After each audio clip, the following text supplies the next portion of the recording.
자, 헬라어에 아르케고스라는 단어가 있습니다. 아르케고스라는 단어가 있는데 이 단어는 원래 헬라 시대 때에 배 타는 사람들 중에 수영을 제일 잘하는 사람을 의미한다고 합니다. 이 사람이 하는 일은 뭐냐면 배가 해변에 이를 때에 바람과 파도와 물결에 의해서 배가 정박할 수 없을 때에 이 사람이 과감하게 바다에 들어가서 밧줄을 가지고 거친 물살을 가르고 해변에 바위나 나무에 그 밧줄을 묶습니다. 그러면 배에 탔던 사람들이 그 밧줄을 타고 무사히 해변에 내려가게 하는 사명을 가진 자가 아르케고스입니다. 왜 이 단어를 말하냐면 우리 예수님이 영적 아르케고스이기 때문에 그렇습니다. 모든 사람들은 죄사함 받고 하나님과 함께 살고 천국과 영생이라는 축복의 땅을 밟고 싶어 하지만 모든 사람은 원래 죄를 가지고 태어나서 오로지 저주받고 죽고 심판받고 지옥에 갈 수밖에 없는, 거기에서 벗어날 수 없는 절망적인 존재라는 것이 하나님이 이미 선언하고 계십니다. 그래서 모든 인간은 그 속에 갇혀 살다가 예정대로 저주와 심판과 지옥으로 가는 절망적인 존재인 것입니다. 그러나 영적 아르케고스 대신은 예수님이 하나님이시지만 이 세상에 사람의 몸을 입고 오셔서 이 땅에 사시는 동안에 우리의 희망사항을 하나하나 이루어 놓으신 삶을 사셨다는 것입니다. 치유하시고 죽은 자들 살리시고 죄사함을 주시고 또 자연을 다스리시는 우리의 구세주의 모습을 이 땅에 사시면서 보여주셨다는 것입니다. 그리고 드디어는 예수님은 인간이 스스로 해결할 수 없는 죄의 대가인 저주, 죽음, 지옥, 이 모든 걸 몸소 우리 대신 십자가에서 고난을 받으시고 죽으심으로 3일 만에 또 부활하셔서 예수님이 모든 인간에게 완전하게 하나님께 나아갈 길, 천국 가는 구원의 길을 연결시켜 놓으셨다는 것입니다. 할렐루야. 그렇다면 그럼 이제 예수님이 부활하심으로 어떤 분이 되셨는가를 좀 우리가 이해할 필요가 있습니다. 먼저 예수님이 죽음에서 부활하셨다는 것은 예수님이 죄가 없으시다는 증거를 말하는 것입니다. 왜냐하면 인간의 죽음은 나이 먹어서 자연스럽게 온 것이 아니라 에덴 동산에서 선악과를 따먹은 죄로 사망이 들어왔고 로마서 6장 23절에 죄의 삭은 사망이라고 하나님이 말씀하셨기 때문에 인간은 죽음은 당연한 게 아니라 죄의 대가로 죽음에 와서 모든 사람은 나이 먹어서 죽는 게 아니라 죄 때문에 죽는다라는 것입니다. 세상은 그러나 마귀는 속입니다. 우리는 나이 먹어서 병들어서 죽는 것이 자연 이치다 그러면서 죽으면 다 끝난다고 생각하지만 그것이 끝이 아니라는 거죠. 죽음은 저절로 온 게 아니라 나이 먹어서 어쩔 수 없이 오는 게 아니라 죄 때문에 왔다는 사실을 하나님은 분명히 우리에게 얘기하십니다. 그러므로 예수님은 죄가 없으시기에 죽으실 수 없고 또 죄를 모르시는 하나님이시라는 것을 의미하기 때문에 예수님이 부활하셔서 예수님이 완전한 하나님이신 것을 증명하셨다는 것입니다. 부활로 증명하셨다는 거예요. 예수님이 십자가에서 인간의 생명으로 죽으신 것은 그분이 죄가 있으셔서 죽으신 것이 아니라 우리의 죄의 삭신 사망을 대속하기 위하여 죽으셨다는 걸 잊지 말아야 됩니다. 이 땅의 모든 종교 창시자는 사람이었고 그 창시자는 자기 지은 죄로 죽었으나 오직 우리 예수님만이 죄 없으신 사람이시자 완전한 하나님이신 것을 우리는 잊지 말아야 됩니다. 모든 종교들이 교주가 있죠. 창시자가 있습니다. 그런데 그 창시자가 무덤이 있지 않습니까? 그거는 죽었다는 얘기인데 죽었다는 얘기는 결국 죄를 가지고 살아서 죽었다는 얘기거든요. 그러므로 모든 종교의 창시자는 죄인이었다는 걸 증명하는 것입니다. 그러나 사단은 인간으로 어리석게 만들어서 정말로 하나님 앞에 나와 예수 그리스도로 말미암아 구원을 받는 길을 택한 게 아니라 많은 사람들이 허무한 자기 죄도 해결하지 못한 채 죽은 그 종교의 창시자를 따라가는 어리석음을 범하고 있다는 것이죠. TV 같은 데 이렇게 다큐멘터리를 보면 수많은 종교를 가지고 그 종교 세계에, 그 종교에 정말 열심을 내는 사람들의 그 다큐멘터리를 본 적이 있습니다. 너무너무 마음이 아픈 거예요.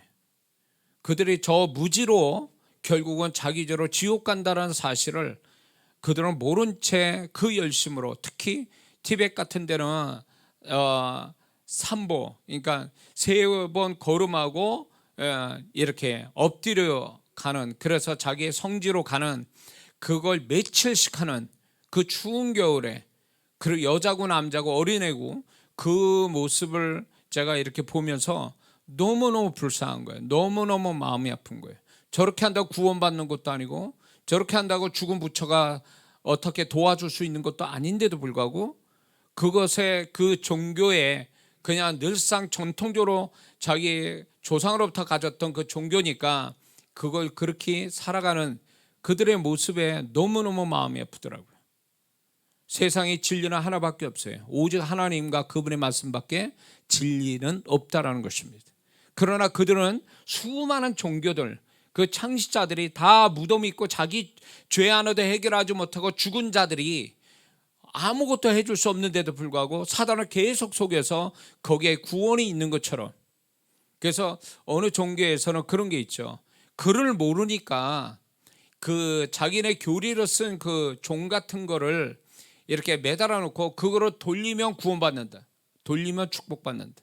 그래서 사람이 거기 그 성지에 가서, 그런 데 가서 그 종교의 교리가 적혀 있는 종 같은 비슷한 거를 이렇게 돌려이면서 지나가는 모습을 이제 다큐멘터리를 보면서 너무너무 불쌍한 게, 그 무지가 결국 그 열심이, 그 정성이 정말 너무 마음이 아픈 거죠.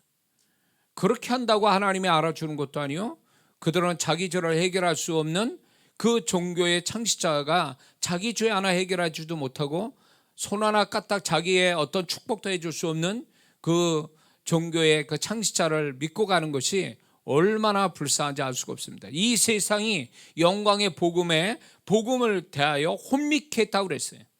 예수 그리스도의 영광의 복음을 가리웠다라는 거예요, 세상 사람들에게. 그런데 우리는 그 어리석음에서 벗어나서 하나님의 은혜로 예수 그리스도가 누구고 예수 그리스도로 말미암아 구원받아 오늘 우리가 이 부활주일에 그 주님을 찬양하고 감사하고 있다는 이 자체가 얼마나 감사한 일인지를 우리는 알아야 될 줄 믿습니다.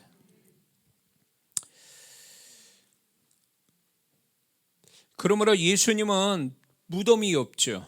무덤이 없고 그분은 영원히 살아계신 하나님이에요.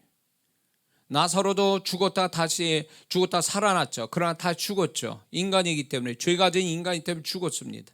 세상에 죽었다가 다시 살아난 사람 이야기들이 참 많습니다. 그러나 그들은 다시 영원히 죽었다라는 거죠.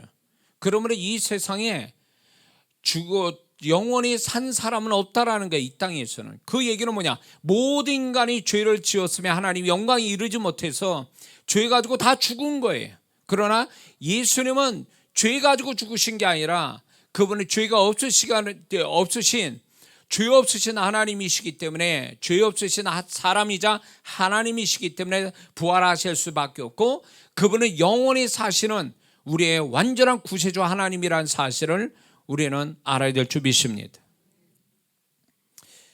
그분만이 유일한 이 땅의 구원의 창시자가 되신다는 걸 우리는 알아야 됩니다. 히브리서 2장 10절에 이 말씀을 번역성경에서 이렇게 쉽게 이렇게 번역해 놨습니다. 만물은 하나님을 위해 그리고 그분을 통해 존재합니다. 이러한 하나님께서 많은 자녀들을 영광으로 인도하시기 위해 그들의 구원자 창시자, 구원의 기원자를 고난을 통해 온전하게 하신 것은 그분에게는 합당한 일입니다. 구원의 창시자가 누구입니까? 예수 그리스도인데, 여기서 구원의 창시자라는 이 단어가 헬라의 원어로 보면 아르케고스예요. 이 아르케고스가 또 다른 의미로 사용되고 있다는 거예요. 이 아르케고스가 결국 뭐냐면 창시자란 뜻이에요. 그런데 히브리서의 말씀에서는 우리 예수님이 구원의 창시자다. 그걸 만들어내신 분이라는 거예요. 이 땅에 아무도 우리의 인간을 구원할 자가 없었는데 오직 예수 그리스도만이 우리의 그분이 죽고 부활하심으로 말미암아 우리의 구원의 창시자, 기원자가 되시고 길을 여신 자가 됐다라는 것입니다. 할렐루야. 그러므로 오직 예수님만이 이 땅에 유일하게 구원을 주시는 창시자, 기원자로서 영적 아르케고스가 되시는 것입니다. 우리는 지금 구원자 되시는 예수님과 함께 사는 자가 된 것입니다. 그러나 안타까운 것은 이 세상이 점점 세상 끝날이 가까우고 주님의 오심이 가까운 때가 되니까 사단이 자기 때가 얼마 남지 않은 줄 알기 때문에 세상 사람을 정말로 자기 수하에 두고 세상 사람을 멸망으로 가게 만들기 위해서 전 세계적으로 이 사단의 역사는 거대한 영이 하나가 있는데 그게 혼미의 영이에요. 혼미의 영으로 영광의 복음을 알아듣지 못하게 하고 구원받지 못하게 할 뿐만 아니라 교회 안에 있는 영혼들도 혼미케 해서 구원을 우습게 여기고 구원이 아무것도 아닌 것처럼 자기 인생의 걸림돌이 되고 방해가 되고 문제가 된다고 생각해서 교회로 떠나고 결국은 주님을 부인하는, 이렇게 만드는 것은 결국 사단의 전략 중에 하나가 뭐냐면 혼미케 해서 구원을 스스로 받았으나 잃어버리게, 스스로 구원을 잃어버리게 하는 사단의 전략이 지금 전 세계적인 기독교 안에서 역사하고 있다는 것입니다. 그래서 유럽과 미국은 점점 교회가 문을 닫고 교회가 결국 교회라는 건물이 어떤 죄의 장소로 팔리고 이단에게 팔리고 이렇게 되어지는데, 우리 한국에도 안타까운 게 기사로 보면 교회가 이제 빛에 넘어가고 성도가 없으니까 그 건물들을 신천지나 이단의 하나님의 교회나 이런 데서 이단들이 그 건물을 사서 사용한다는 거예요. 지금 한국에 그리고 그런 것뿐만 아니라 이제 교회 안에 있는 성도들이 점점 교회 바깥으로 나가고 있다는 거예요. 그래서 교단마다 고민하고 있는 거예요. 주일학교부터 청소년부, 청년들이 없어져 가고 이제 드디어는 작년까지 없어지는, 교회가 점점 자리를 비게 되는. 과거에는 수양관, 기도원이라고 해서 7, 80년대는 굉장히 했죠. 거의 사람들이 교회에서 은혜 받지 못하는 걸 산속에 기도원이나 수양관에서 은혜 받고 다시 영적인 재충전하고 이랬지만, 지금은 제가 들은 얘기가 이제 그런 수양관과 기도원들이 폐쇄가 되는 거예요. 없어진 거예요. 팔지도 못해요. 살 사람이 없으니까. 갈 사람이 없으니 유지를 못하는 거예요. 그러니까 큰 교회들이 가지고 있는 수양관 또 기도원 또 이제 내놓고 있단 말이에요. 근데 살 사람이 없는 거예요. 그 산들 사람들이 와야 되는 거예요. 믿는 자들이 와야 되는데 안 온다라는 거예요. 그러니 기도원조차 수양관, 그러면 그건 그렇다 치더라도 교회 안에 지금 큰 교회들이 성도들을 비워가고 있는 거예요. 하나의 단적인 하나의 예가, 어느 교단은 굉장히 굉장히 부흥했던 교단이었는데 점점 그 교단의 영혼들이 점점 사라지는 거예요. 그러니까 교회들이 비는 거예요.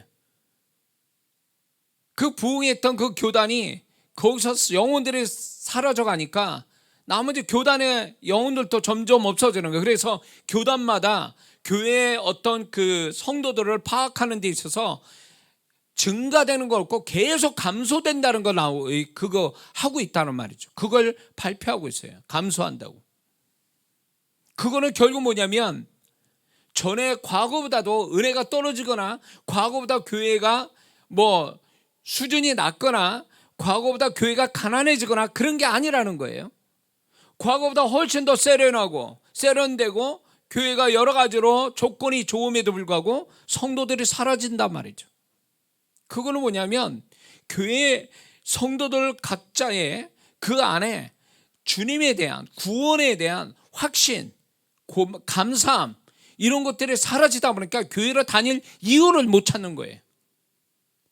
그러니까 교회를 찾는다 해도 자기의 어떤 문제가 있거나 아니면 자기 마음에 어떤 편해지기 위해서 교회를 찾는 거지, 정말 예수 그리스도가 귀해서 그분과 함께 더불어 살기 위해서 교회 생활을 해야 된다는 이런 정말로 제대로 된 신앙 가지고 교회 다니는 사람이 별로 없다라는 거예요. 문제가 되면 그런 성도도 떠납니다. 또 그러니까 교회 입장에 각 교단 교회마다 큰 교회도 지금 고민이 되고 있는 거예요. 큰 교회들도. 이거는 전 세계적으로 이 혼미의 영이 믿지 않는 자들은 결국 예수를 믿지 못하게 하는 그 역사할 뿐만 아니라 교회 안에서도 이 정확한 말씀과 하나님과 구원에 대해서, 예수님에 대해서 이 확실한 신앙을 못 가지니까 혼미의 영이 역사해서 별거 아닌 것처럼 생각해서 떠나가게 만드는 거예요. 그래서 사실은 교회 안에 있는 성도보다 교회 바깥에 있는 구원받아 교회 한때 다녔던 성도들이 거의 비례해서 그만큼 있다라는 거예요. 교회 바깥에. 뭘 얘기하겠습니까? 마지막 때가 되면 이제 구원을 버릴 자들이, 지금 그게 실제로 우리 한국교회도 일어나고 있는데, 그 일어난 어떤 현상 중에 하나가 뭐냐면 이단이 지금 굉장히 많이 부흥하고 있는데, 그 이단에 속한 자들, 재산 바치고 다 바치고 이단에 충성을 다하는 자들이 예수 안 믿는 자들이 아니라는 거예요. 예수 믿는 자들이 거기 가서 충성을 다하고 있다는 이 얘기가, 그래서 교회 안에 있어야 성도들이 거기가 있는, 이거는 결국 뭘 얘기하냐면 우리 한국교회에 엄청난 혼미의 영이 역사에서 교단들이, 여러 가지 교회들이 어떤 다툼이 일어나고,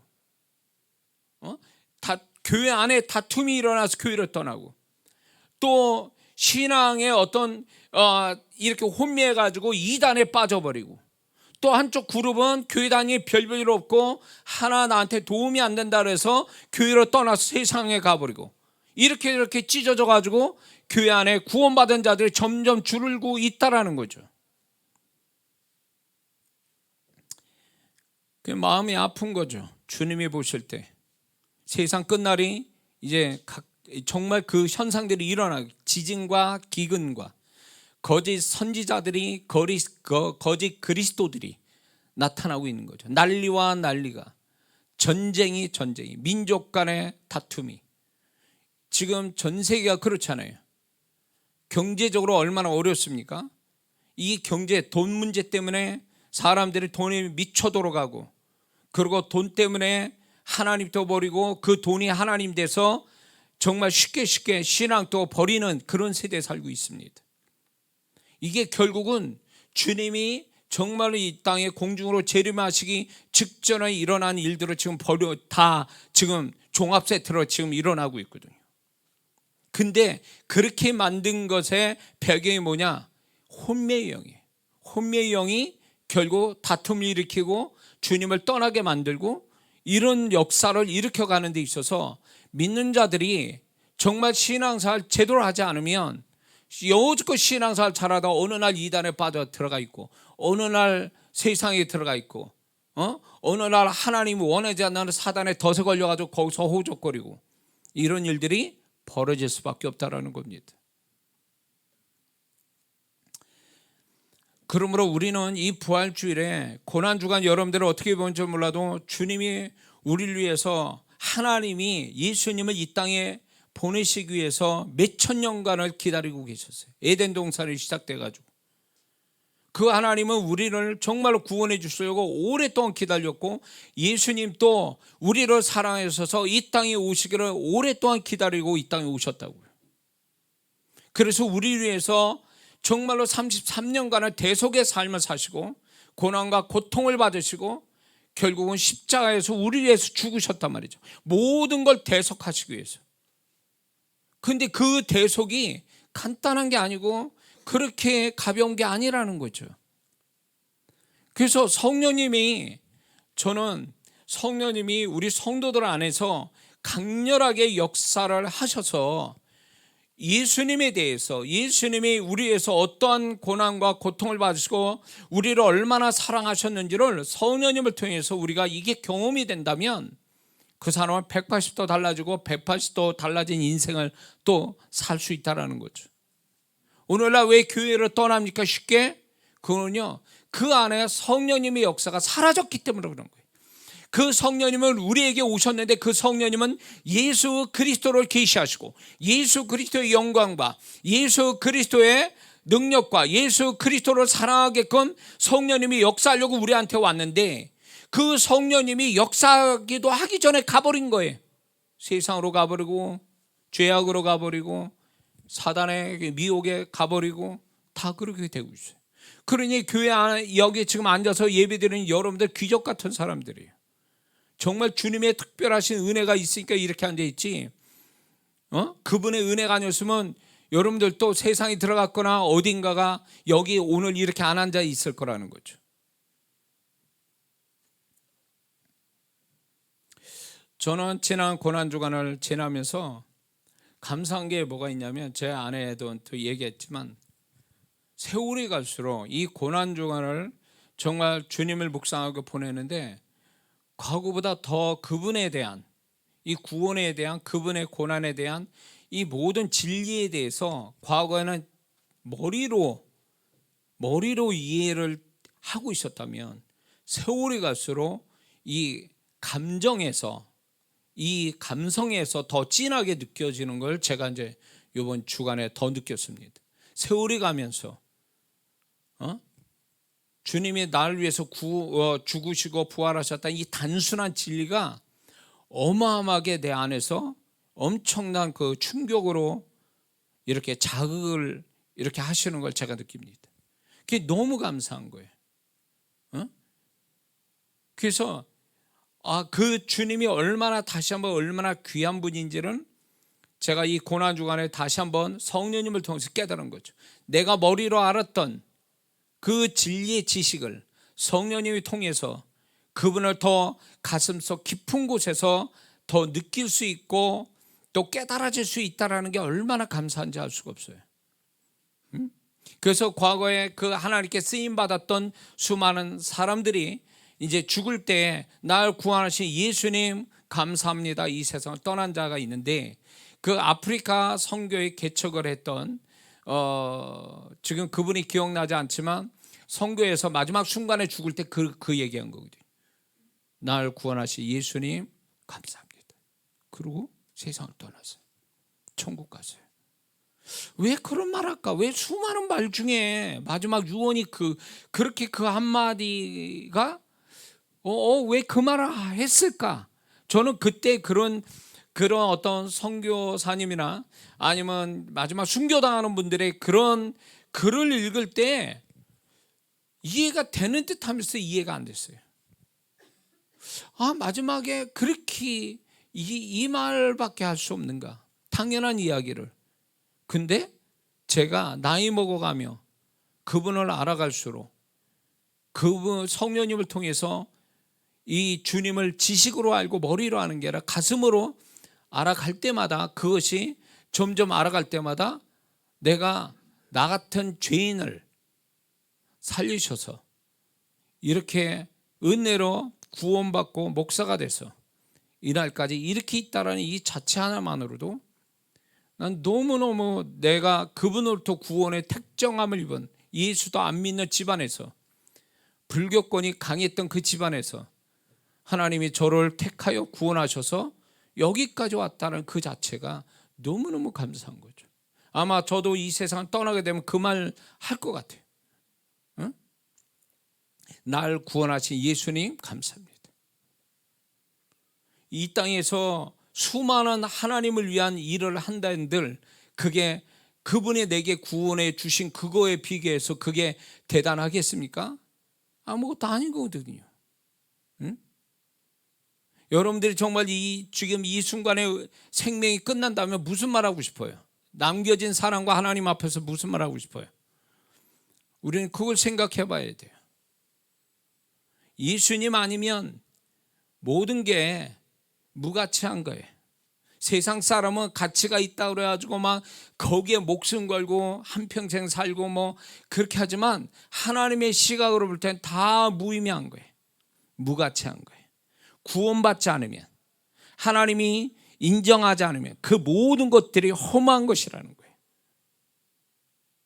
이 사실을 알 때까지 수많은 사람들은 이 무지하고 혼미하니까 그게 가치가 있는 거지만 죽는 그 순간에 하나님 심판됐으면 그게 아무것도 아니라는 걸 그때가 살 때 이미 끝났다라 그 얘기예요. 우리는 그래도 예수 그리스도를 믿고 신앙생활하는 그나마 주님에 대해서 좀 아니까 지금 이렇게 하는데, 우리가 정말로 하나님의 시각으로 나를 보고 세상을 보고 내 인생을 본다면 정말 가치 있는 게 뭐냐? 하나님 앞에 내가 가치 있는 게 아니라 하나님 보실 때 가치 있는 게 뭔가를 다시 생각하게 된다고요. 하나님이 인정하지 않는 인생은 그건 정말 짐승과 같은 인생이 될 수도 있어요. 왜냐하면 하나님이 인정해 주셔야 구원받고 천국 가는데, 하나님이 인정 안 한다는 얘기는 구원을 못 받았다는 얘기인데, 구원 못 받으면 그 사람은 태어난 자체가 어떻게 보면 자기를 저주할 수밖에 없어요. 왜? 태어나서 예수님을 믿지 않으면 죽은 다음에는 이미 정해져 있거든요. 사람이 한번 죽는 것이 정한 것이요, 그 후에는 심판이 있으리니, 그 심판이 죄의 심판이요, 그 심판받은 자는 지옥을 갈 수밖에 없거든요. 이게 정해진 거예요. 이건 하나님이 정해놓은 걸 누가 바꾸느냐고요. 그러니 우리가 어떤 면에서 보면 예수 믿고 구원받아 천국 가기 위해서 신앙생활 한다라기보다는 역설적으로 우리는 지옥 가지 않기 위해서 신앙생활 하는 거예요. 그게 현실감 있게, 아직도 신앙이 어린 성도들은 이게 현실감 있게 와닿지는 않을 거예요. 그러나 신앙이 자라면 자랄수록 성령께서 원색적인 이 복음에 대해서 성령께서 아주 적나라하게, 아주 원색적으로 경험시킨다는 거예요. 이걸 확신시켜 준다는 거죠. 그런 자가 주를 위해서 생명을 기꺼이 버릴 수 있는 자가 되는 거예요. 왜 우리가 헌신이 안 될까요? 왜 하나님께 그 수준에 맞는 헌신을 요구해도 헌신을 왜 안 할까요? 왜 못 할까요? 나를 구원하신 그 구원의 은혜를 모르기 때문에 그런 거예요. 함께 하신 그 하나님이 얼마나 고마운지를 모르니까 그렇게 이기적으로 나오는 거예요. 그래서 주를 위해서 과감히 세상 즐거움과 명예와 모든 부귀영화를 버리고 기꺼이 그 생명 하나밖에 없는 생명을 주를 위해서 정말 주를 위해서 죽을 수 있는 사람은 그게 용기가 아니에요. 그거는 용기로 되는 게 아니라 그 안에 주님이 생생하게 살아서 그분이 누구인지를 너무나 이게 뼈에 새기듯이 경험이 된 사람들이 그렇게 하는 거예요. 아무나 그렇게 하는 게 아니에요. 그러니까 거기 수준까지 가기 위해서 성령님은, 우리는 끊임없이 그 수준까지 가려고 성령님이 역사하시는데, 우리는 그 수준에 그 성령님이 역사하는 것을 우리는 그 성령님의 터치를 받는 것을 원하지 않기 때문에, 원하지 않다 보니까 지식적인 신앙으로서 교회만 다닐 뿐이에요. 그러니까 정말 주님을 사랑하는 게 아니에요. 구원의 감사와 감격이 없단 말이에요. 그렇게 되면 위험해지는 거예요, 그때부터는. 그러니까 우리는 억지로라도 주님이 누군지를 지식적으로 알 뿐만 아니라 성령님을 통해서, 이게 지식이 아니라 내 심령 깊은 데서 이게 뼈저리게 느껴질 정도로 성령님의 터치를 받는 일이 굉장히 중요하다는 얘기죠. 할렐루야. 자, 예수님이 죽음에서 부활하심으로 어떤 분이 어떻게 되셨냐면, 그분은 완전한 모든 인간의 구세주, 모든 왕의 왕 되신 분이 되셨다라는 것입니다. 아르케고스라는 단어의 또 다른 뜻이 하나가 더 있는데, 사도행전 5장 31절을 보니까 너희가 나무에 달아 죽인 예수를 우리 조상의 하나님이 살리시고 이스라엘에게 회개함과 죄사함을 주시려고 그를 오른손으로 높이사 임금과 구주로 삼으셨으니, 임금이라고 우리 한글 성경에 그렇게 나와 있지만 이 임금이란 단어가 지배자, 왕이란 뜻과 같은 동일한 단어를 헬라어에서 쓰고 있는데, 이 임금, 지배자, 왕이라는 이 단어가 바로 아르케고스예요. 그러므로 예수님이 우리의 지배자, 왕으로서의 아르케고스인 것을 성경이 이미 얘기해 주고 있다는 거죠. 빌립보서 2장 9절에서 11절의 말씀에 이름으로 하나님이 그를 지극히 높여 모든 이름 위에 뛰어난 이름을 주사 하늘에 있는 자들과 땅에 있는 자들과 땅 아래에 있는 자들로 모든 무릎을 예수의 이름에 꿇게 하시고 모든 입으로 예수 그리스도를 주라 시인하여 하나님 아버지께 영광을 돌리게 하셨느니라. 이게 아르케고스죠. 모든 무릎이 그 이름 앞에 무릎 꿇고 모든 왕이 그 왕 대신 주님 앞에 무릎 꿇어 그분을 왕으로 인정할 수밖에 없는 바로 예수님의 아르케고스라는 거예요. 예수님이 이 땅의 모든 죄, 저주, 사단의 역사, 사망, 지옥 이것을 예수님의 죽음과 부활로 이기셔서 죄사함, 영생, 천국을 주시는 완전한 구세주가 되어 주셨습니다. 그러므로 우리는 예수 안에서 예수님이 가지신 권세와 능력과 축복을 유산으로 받은 자가 된 것입니다. 믿습니까? 그러므로 그분 안에 있으면 모든 것이 그분의 존재와 부활의 능력으로서 우리를 축복하시는 겁니다. 세상은 인간은 두 쪽으로 나눕니다. 두 종류의 사람은 나눠져요. 예수 안에 있는 사람, 예수 밖에 있는 사람. 세상은 그렇게 구분돼요. 온갖 인종과 사람을 많이 구분하지만 하나님의 시각 볼 때는 예수 안에 있는 자와 예수 밖에 있는 자. 예수 밖에 있는 자는 죄와 저주와 심판과 지옥이 있고 예수 안에 있으면 그분 안에 있음으로 말미암아 그분이 가지신 모든 온갖 대속해 주신 축복이 그 안에 있는 거죠. 그러니 예수 안에 산다는 게 우리가 살아가면서 힘들고 어려운 일이 있을 수는 있어요.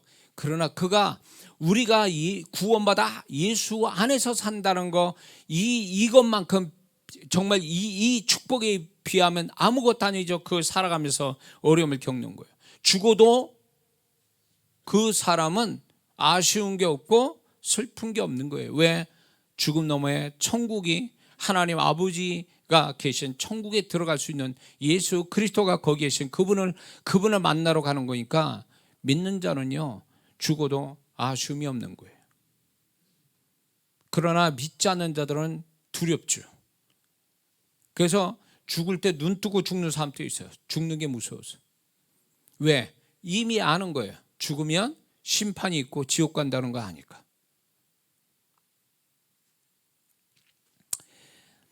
자, 그렇다면 이제 우리가 두 번째 우리가 생각해 볼 게 예수님의 부활로 세상 사람은 어떻게 됩니까?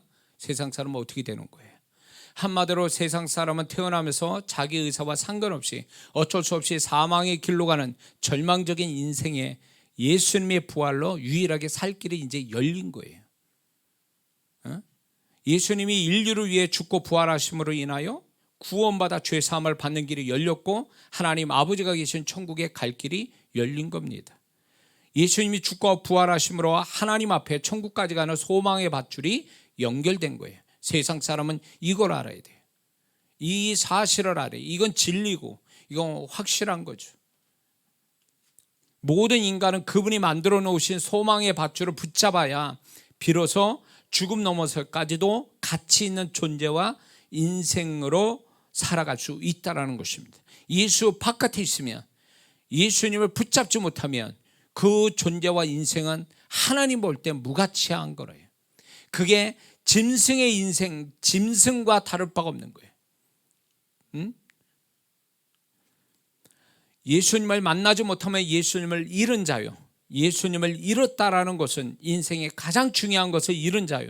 그것은 지금 자신이 원치 않는 영원한 사망의 길로 가고 있다는 걸 의미하는 것입니다. 예수님이 죽으시고 부활하심으로 그분이 이 세상에서 유일한 생명의 길 되신다는 것 우리는 잊지 말아야 됩니다. 그래서 그분을 살아있을 때 만나야 합니다. 그것만이 인생 최대의 축복인 것입니다. 그것만이 인간으로 태어나서 가장 최고로 잘한 일이 되는 것입니다. 믿습니까? TV를 보니까 어느 결혼한 남자에게 어느 사회자가 인터뷰를 합니다. 근데 이런 질문합니다. 살면서 가장 잘한 일이 뭐냐고 물어요. 그러니까 그 사람이 이렇게 말합니다. 자기 아내를 만나서 결혼한 일이 자기에게서 가장 잘한 일이다. 이렇게 고백을 해요. 근데 옆에 있는 아내 표정을 이렇게 카메라를 들이대니까 아내가 너무너무 좋아하는 거예요. 예. 그렇겠죠. 그 아내가 행복하겠죠. 그렇습니다. 아내 잘 만난 것, 그것 이상의 수만 배, 수억 배의 잘한 일은 모든 인간이 예수님을 만나는 겁니다. 그래서 그분이 주시는 영원한 생명을 얻어야 합니다. 죽음 다음에 예수 믿는 건 소용이 없어요. 살아 있을 때 하나님이 예수 믿을 기회를 우리에게 주시는 겁니다. 모든 인간은 시한부 인생을 사는 거예요. 짧게 살든 길게 살든 인간은 자기도 모른 새 의사가 3개월입니다. 3개월 생명이 3개월 남았습니다. 우리는 그들만 불쌍히 여겨서 여길 게 아니라 사실 우리 모두는 다 시한부 인생 사는 거예요. 알 수 없는, 언제 끝날지 모르는 시한부 인생 아닙니까? 저희 아버님이 살아계실 때 급성 신부전증으로 한양대병원에 입원하셔서 사경을 헤매실 때 그때 이제 우리 아버님 친구분들이 병문안 오셨어요.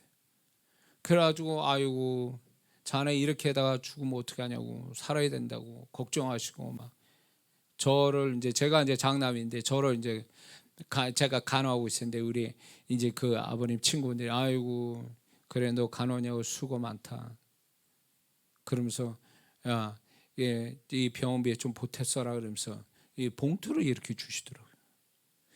그때 그분 3분 정도 오셨나 그런데 2분이 돌아가셨어요. 그 후에 우리 아버님은 살아서 더 오래 사셨고 병문안 오셨던 2분은 돌아가셨어요. 한 분은 이렇게 몸이 좀 이상하다. 원래 건강하신 분인데 병원에 가서 검사를 해보니까 암인 거예요. 그래서 그분이 일찍 돌아가셨어요. 우리 아버님보다도. 세상 알 수가 없는 거예요. 우리 아버님이 돌아가실 것 같아서 병문안 오신 분이 그분이 먼저 가셨다니까요. 알 수가 없는 거예요. 우리 인생이라는 게 그렇습니다. 응? 어떤 면에서 우리는 짧은 인생 사는 거거든요. 그 짧은 인생 사는 동안에 정말 우리가 이 하나님이 호흡하게 하신 것은 저 죽음 너머에 누구나 다 거쳐가는 죽음 너머에 영원한 나라의 상을 얻기 위해서 그 하나님이 기회를 주신 생명이란 말이죠 지금. 근데 이 짧은 인생 또 주를 위해 살지 않고 자기를 위해서 살고 주님을 무시하고 구원을 우습게 여기면서 사단에게 속아 산다면 이것만큼 억울한 일이 어디 있습니까?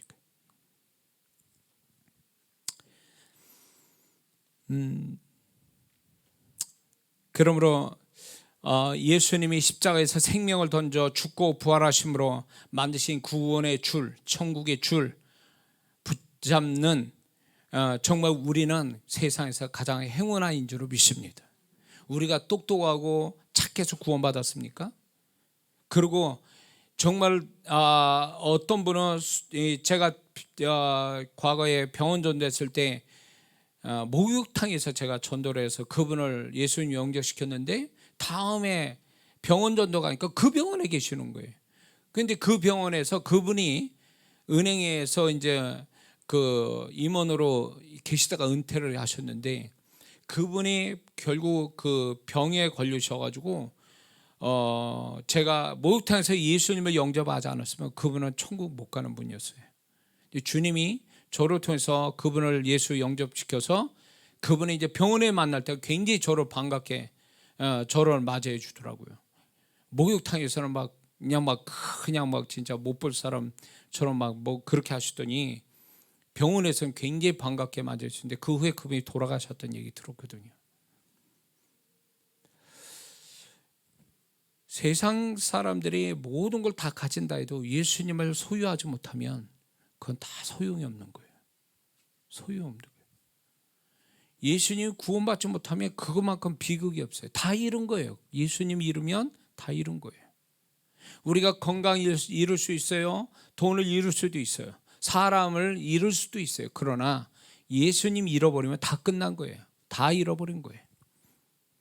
이거를 우리가 너무 안일하게 생각해서 예수님 없이도 잘 사는데, 잘 먹고 잘 사는데, 그렇죠. 세상에서 잘 먹고 잘 사는 거예요. 시한부 인생으로. 그러다가 예수님 정말 예수님을 붙잡지 못하면 죽는 그 순간부터는 영원한 고통이 뒤따르게 되는 거죠. 저는 여러분에게 유튜브가 이제 많이 활성화됐잖아요. 다른 거 보지 마시고 저는 이 두 가지를 좀 보셨으면 좋겠어요. 그게 다 맞는지 모르겠지만 천국과 지옥을 갔다 왔다는 사람들, 그런 이야기를 좀 듣고 경각심을 가졌으면 좋겠어요. 우리가 가는 천국, 구원받아 예수님의 피공로로 인해서 천국 간다는 게 얼마나 우리에게 축복된 일이고, 예수 안 믿어 지옥 간다는 게 얼마나 고통스러운가를 그분들이 맞는지 뭐 알 수는 없어도 그거는 반은 믿을 수 있는 거거든요. 그래서 그런 걸 보면서 우리 신앙을 다시 한번 주님 앞에 정신 차리고 신앙생활을 하려고 하는 우리 모습이 있어야 될 줄 믿습니다. 가장 우리가 구원받아, 정말 제가 생각해도 지금 신앙생활 50년인데 50년 신앙생활하는데 내 인생을 아무리 봐도 제가 제일 저에게 축복되고 제일 잘한 건 예수님 영접한 일이에요. 그래서 지금까지 살아온 거고, 그분이 아니었으면 진짜 별별 없는 인생으로 그냥 그저 그렇게 살다가 죽을 인생인데, 예수님 만나서 저를 구원해 주셔서 그분의 은혜로 내가 목사까지 됐단 말이죠. 그렇기 때문에 그래서 하나님이 나를 이렇게 가치 있는 존재로 만들어 주신 것만 해도 너무너무 감사해요. 그게 구원으로부터 시작이 된 거거든요. 그러므로 여러분들이 예수 믿고 구원받은 것을 가볍게 생각하지 않았으면 좋겠습니다. 예수님의 고난을 여러분들이 묵상했으면 우리의 구원이 얼마나 소중하다는 걸 생각해야 돼요. 그분이 얼마나 우리의 구원을 주시기 원하셨으면 그분이 오랫동안 기다렸다가 엄청난 대가를 치르면서 우리에게 구원을 주셨겠느냐 이거예요. 가볍게 주신 게 아니에요. 싸구려로 주신 게 아니라 그분 인생과 그분의 생명을 다 줘서 우리에게 구원 주신 거잖아요. 그 구원이 그런 걸 생각한다면 구원은 어마어마한 거예요. 우리에게 주신 구원은 그렇게 하찮은 게 아니라고. 기분 나빠서 교회 나간다? 헌금을 강조한다고 교회 안 나간다고? 세상이 좋아서 교회 안 나간다고요? 주님 버린다고? 그 정도로 가벼운 게 아니라는 거예요. 주님이 우리에게 주신 구원은. 자, 그러므로 우리는 예수님이 정말 나를 위해서 죽으시고 부활하셔서 나를 살리셨고 수많은 사람들 속에 나를 택하여서 구원해 주셔서 이렇게 여러분들이 예배드릴 수 있는 이 현장까지 그분이 인도하셨다는 걸 생각하면 이건 기적이죠. 우리가 의지 가지고 그렇게 하겠습니까? 아니요. 그분의 은혜로 지금 우리는 이렇게 하나님이 임하시는 예배 속에 우리가 있는 줄 믿습니다. 자, 그렇다면 이제 세 번째는 예수님의 부활하심으로 예수님 믿는 우리는 어떻게 되는 겁니까?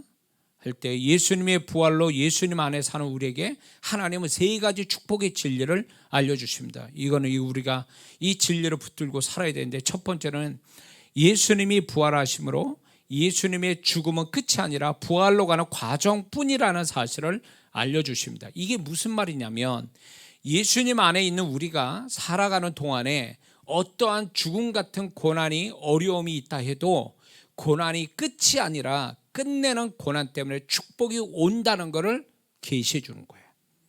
그래서 결국 고난은 축복으로 가는 과정일 뿐이라는 것을 예수님의 죽고 부활하심을 통해서 우리에게 계시해 줬는데, 이게 예수님만의 문제가 아니라 예수님만이 경험한 게 아니라 예수님 안에 우리도 같이 그분 안에 죽음과 부활을 같이 경험한 사람이기 때문에 그분의 결말이 우리의 결말이라는 거예요. 그러므로 예수 믿는 사람이 당장 고난과 어려움 같은 걸 보면서 슬퍼하고 끝난 것처럼 생각하는 것은 이건 예수님의 부활함을 믿지 않기 때문에 그러는 거예요.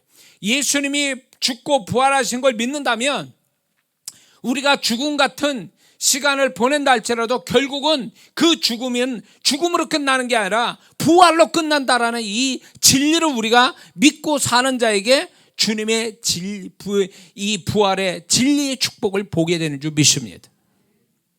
뿐만 아니라 우리는 3일의 비밀, 3일의 법칙을 우리는 가지게 됐다라는 것입니다. 예수님의 죽고 부활하심으로. 그건 무엇을 말하냐면 예수님의 죽음의 기간은 3일이었습니다. 3일 지난 후 예수님이 부활하셨듯이 3일 지나면 반전과 전화위복이 온다라는 것입니다. 예수님의 죽음과 부활 안에 우리가 있었음을 믿는다면 이 3일의 비밀, 3일의 법칙이 작용한다는 것입니다. 3일이라는 것이 그 숫자 그대로 3일을 의미하기도 하지만 3일에 하나님이 정하신 믿음에 인내해야 하는 시간을 의미합니다. 그래서 그 시간을 잘 견디고 이기고 지나가면 하나님이 지금까지의 모든 것을 이기기도 남을 전화위복의 일을 믿음을 지킨 자들에게 반드시 주신다는 것입니다. 그러므로 예수 믿는 사람은 어떻게도 망할 수가 없는 자예요. 왜? 우리는 예수님 안에 있는 자고 지금 또 예수님 안에 있기 때문에 예수님은 죽음과 부활을, 죽음이 예수님이 이기지 못하고 결국 부활로서 예수님은 승리하셨잖아요. 근데 그 예수님 안에 혼자 아니라 우리는 구원받았기 때문에 예수님 안에 있는 자란 말이에요. 그러므로 예수님 안에 있는 자는 예수님의 죽음과 부활을 같이 경험한 자라는 말이죠. 그렇게 되면은 우리의 아무리 죽음 같은 것이 우리를 삼키려고 해도 우리는 삼켜지지 않은 존재라는 거예요. 왜? 예수님의 부활이 있는 사람이기 때문에 그렇다는 거죠. 그러므로 예수 믿는 사람은 망해도 망할 수가 없는 거예요. 결국은 죽음이라는 게 우리한테 와서 사단이 우리를 죽음으로 우리를 끝장난데도 죽는 게 아니에요. 우리는 죽음으로써 천국에 가는 자가 되니까 이기는 자가 된다, 그 얘기예요. 그러므로 우리가 예수님만의 죽음과 부활이 아니라 나도 그분 안에 있으니 나도 죽음과 부활의 능력을 우리도 가지고 산다라는 이 진리를 믿으면 그 진리를 믿는 것에 대한 하나님이 우리에게 보증해 주신다는 거예요. 진리가 얼마나 큰지를. 할렐루야. 두 번째는 예수님이 십자가에서 다 이루었다 말씀하시고 나머지 그 뒤를 아버지께 맡기실 때 하나님 아버지는 부활로 축복하셨다는 걸 알려주십니다. 이 말은 무슨 말인가 하면 예수님 안에 있는 우리도 내 할 일을 최선을 다하고 나머지 뒤를 하나님께 맡긴다면 세상이 다른 사람이 몰라줘도 하나님 아버지는 알아주셔서 예수님을 부활로 보상하시듯이 우리의 그 다음에는 아버지께서 직접 그분만의 방법으로 우리를 축복을 주신다는 것입니다. 믿습니까? 예수님이 다 맡기셨어요. 다 이뤘다 해놓으시고 이제 아버지께 내 영혼을 맡기시고 나머지 시간을, 그 다음 시간을 아버지께 맡겼을 때 아버지가 부활로 축복하셨잖아요. 그게 우리의 삶이 그렇다는 거예요. 우리가 주님처럼 정말 내가 다 최선을 다했으면 그 다음은 하나님 제가 여기까지 최선을 다했으니 나머지는 이제 주님이 책임져 주세요 라고 한다면 그분이 이 부활의 능력으로 부활의 축복을 우리에게 주신다는 거예요. 다 모든 걸 뒷감당을 해 주신다는 걸 우리는 잊지 말아야 될 줄 믿습니다. 세 번째는 예수님이 죽고 부활하심으로 예수님이 우리의 모든 잘못된 부정적 능력을 이기셨다라는 것을 알려주십니다. 그래서 우리도 그분 안에 살면 모든 이김의 신앙을 가지고 살 수 있다라는 것입니다. 예수님의 부활은 이김의 신앙이 예수님으로 시작됐다는 것을 알리시는 것입니다. 예수님을 패배당하신 게 아니에요.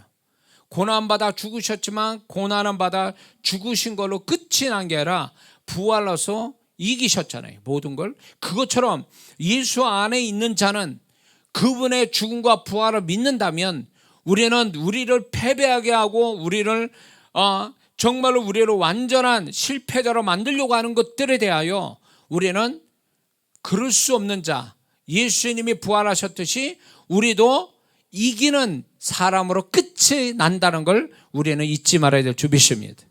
우리의 영적인 적인 육신, 세상, 죄, 마귀 역사를 우리 선한 의지로가 아니라 그분 안에 있는 부활의 능력으로 이겨간다는 것입니다. 그러므로 우리는 이겨가는 자, 이긴 자로서 이겨가는 자로서 우리가 살아가는 거예요. 그래서 우리가 최후의 순간에서도 우리는 패배자로 끝나는 게 아니라 실패자로 끝나는 게 아니라 우리는 승리자로 끝나게 되는 인생이라는 걸 우리가 잊지 말아야 될 줄 믿습니다. 그러므로 예수님 안에서 이 믿음을 가지고 살면 우리도 예수님의 경험을 우리도 경험할 수 있다는 것입니다. 그러므로 예수님의 죽고 부활하신 이 실제적 현실적 사건이 예수님만의 사건이 아니라 이거는 영적인 중요한 진리를 우리에게 얘기해 주시는 거예요. 그 진리를 우리는 믿고 살아가는 거죠. 그 진리를 믿는 자가 구원받는 자요, 그 진리를 믿고 구원받은 자들은 예수님의 죽음과 부활의 능력을 가지고 살아가는 사람이 될 수 있음을 우리에게 계시해 주고 있는 줄 믿습니다. 로마서 6장 5절에 만일 우리가 그의 죽으심과 같은 모양으로 연합한 자가 되었으면 또한 그의 부활과 같은 모양으로 연합한 자가 되리라. 그분의 죽음과 그분의 부활에 우리는 같이 연합된 자예요. 구원받았다는 사실 하나가 그걸 증명한다는 거죠. 그렇기 때문에 우리는 주님의 안에서 주님의 죽음과 부활이 같이 우리 안에서 같이 공존되어 있는 거예요. 그러므로 세상 어떤 것도 우리를 이길 수가 없어요. 나는 이길 수 있어도 주님의 죽음과 부활을 못 이긴단 말이에요. 세상 어떤 것도. 죽음도 못 이기는 거예요. 사망도 못 이기는 거예요. 그래서 우리는 주님의 죽음과 부활로 그 안에 있음으로 말미암아 우리는 패배자가 아니라 결국은 죄 사함 받고 천국 가는 사람이 될 수밖에 없다라는 거 우리가 잊지 말아야 될 줄 믿습니다. 그러므로 이 부활의 아침에 세상은 아직도 예수님 안에 들어오지 않는 영혼들이 참 많습니다. 그들은 예수님의 부활로 주시는 축복을 놓치고 있는 거죠. 세상 사람들 그들이 우리는 교회 나오고 말씀대로 주님과 함께 사는 것이 어린 성도들은요 그게 답답하게 느껴져요. 신앙사는데 세상 사람은 지 멋대로 마음대로 막 하는데 그거에 재미를 느끼고 막 재밌다고 막 그렇게 난리인데 우리는 그렇게 못 사는 것처럼 어린 성도들은 그렇게 생각하거든요. 그건 착각이에요. 이미 망할 자들이 주님 보실 때는 구원받지 않으면 망할 자거든요. 그런 영혼들이 죄 가운데서 그렇게 살아가서 재미있는들 그게 과연 영원할 거냐는 거죠. 그것이 구원을 주는 거냐고요. 그게 죄사함을 주는 거냐고요. 그게 천국 가게 만들어 주는 거냐고요. 아니거든요. 우리 저보다 연장자인 우리 강재 집사님 두 계시지만 저도 나이 먹을 만큼 먹었어요. 세월이 너무 빨리 갔어요. 제가 목회 34년입니다. 1990년에 개척을 했어요. 근데 지금 34년 목회를 하고 있어요. 어떻게 한지 몰라요. 어떻게 여기까지 이 긴 시간을 여기까지 왔는지 알 수가 없어요. 제 아내도 이제 고난주에 얘기도 나눴지만 어제 얘기 나누면서 정말 세월이 너무 빨리 간다는 거예요. 살아온 시간보다 이제 주님 만날 시간이 짧아졌어요. 저도 부인할 수가 없어요. 그런데 그런 것들을 통해서 저는 한 가지 우리 인생이 활같이 활에서 저게 화살이 그냥 이렇게 나가듯이 그냥 살같이 빠르다라는 우리 인생의 시간의 속도가 이렇게 빠르다는 걸 다시 한번 경험합니다. 근데 세상 사람들은 영원할 것처럼 살아요. 아니요. 우리가 강건하면 70이요 강건하면 80까지 사는데 지금 100세 세대라고 그러지 않습니까? 건강하게 100세까지 정말 사는 사람은 얼마나 될까요? 우리 인생은 그렇게 길지 않아요. 그래서 거기다 우리는 우리의 각자의 하나님이 정한 때가 이 땅을 떠날 때가 누군지도 모르잖아요. 언제인지도 모르잖아요. 언제 주님 만날지를 모르잖아요. 저는 2번이나 주님 까딱 잘못했으면 주님을 만날 만한 시간이 2번 있었어요. 그 사건이. 그러면서 정말 그걸 보면서 이게 우리가 살아가는 이 시간들이 우리가 볼 땐 굉장히 긴 것처럼 느껴지지만 긴 게 아니거든요. 앞으로 올 시간에 영원한 시간에 비하면 아무것도 아닌 거예요. 우리가 잠시 잠깐 주님을 위해서 살아가는 것에 이제 하나님이 주신 상급에 비하면 이 잠시 잠깐 주를 위해 사는 게 이게 정말 대단한 하나님이 주신 기회거든요, 이게. 응? 이 시간들을 아껴서 주를 위해서 살고 영원한 그 삶에 정말로 후회가 아니라 그러기를 참 잘했다라고 하는 고백을 그때 가서 하려면 우리는 정말 지금 시간 주어질 때 하나님 위해서 열심히 살아야 될 줄 믿습니다. 그러기 위해서 주님이 나를 위해서 이 구원을 이루시기 위해서 어떻게 나를 위해서 사셨는가, 어떻게 고난받으셨는가, 어떻게 죽으셨는가, 그리고 부활하셨는가, 이런 진리를 마음속 깊은 데서 항상 우리 안에서 조명이 이렇게 계시가 늘 있어서 그거에 감격하는 사람이 되면 우리가 살아가는 모양이 달라질 줄 믿습니다. 응? 그래서 우리가 이 부활주의를 맞이해서 다시 한번 부활의 능력과 축복을 우리가 그 진리를 깨닫고 누리고 살아가는 감사하는 자가 되어야 될 줄 믿습니다. 그리고 아직도 예수님을 알지 못하고 겁없이 세상을 저렇게 막 살아가는, 그리고 예수를 믿었으나 타락하고 아니면 혼미해가지고 세상에 저렇게 겁없이 사는 믿는 자들을 빨리 예수 안에 들어오게 해야 될 삶이 우리에게 있는 줄 믿습니다. 그래서 주님을 기쁘게 하는 우리 모두가 되어야 될 줄 믿습니다. 기도하겠습니다.